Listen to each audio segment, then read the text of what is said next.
Hello, this is Gio. Hey, look where I am. I'm in a basement right below a bathroom. And recently we did some work to replace the floorboards right there and do some tile work above. But when we exposed that floor, we discovered this. This is a floor joist to the bathroom, and you can see a huge notch cut right out of it.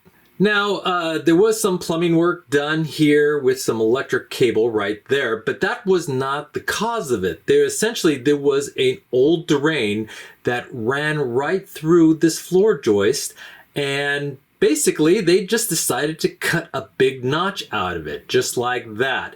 And of course, that reduces the capacity of this floor joist, and it could actually bend and break over time, or at least cause a lot of bouncing of the floor above. And so as you can see, I opened up the ceiling drywall in the basement to expose the issue. And what I'm going to do today is try to reinforce this joist with a sistering board, basically putting a board in front of it and securing it to this joist to help reinforce this joist. Now, normally, if you have just an exposed joist, you could just basically attach a new board to it with perhaps some adhesive, some liquid nail, or some other adhesive, and use some fasteners to attach that to a certain distance. I think I'm going to go this far right here. But as you can see, there's already some water pipes that come through here. There's this cable, and there's on the very end there's a little grounding cable right there, which is all kind of in the way of this sistering board.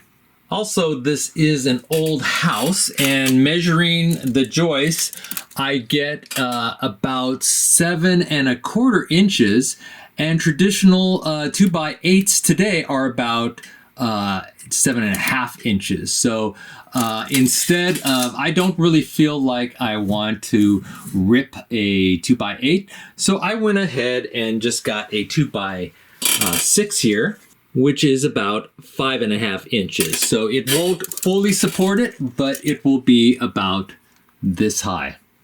And so again, I want the new board to essentially support on the foundation, which is just past here.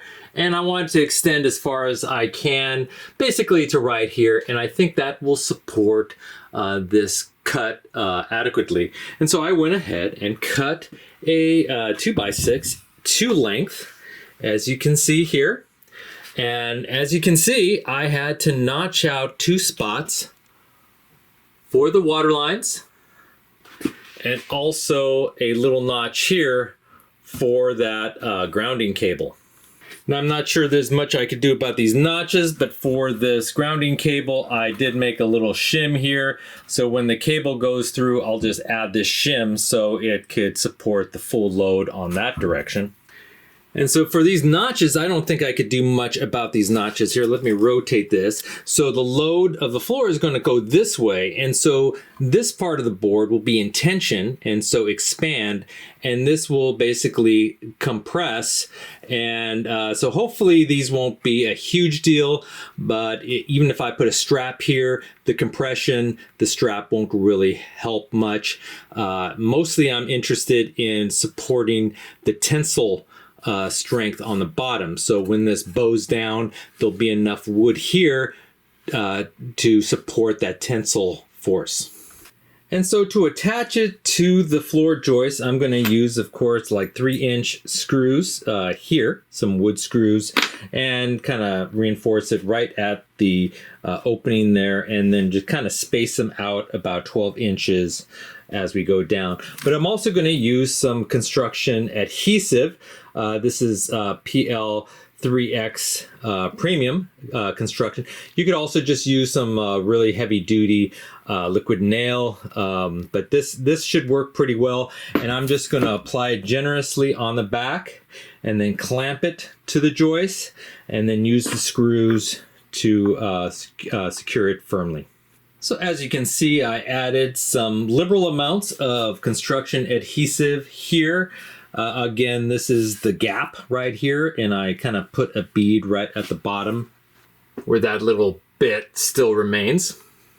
And so with the clamp, I just temporarily secured it right there, and it's pretty well set. And so I'll just screw in some screws.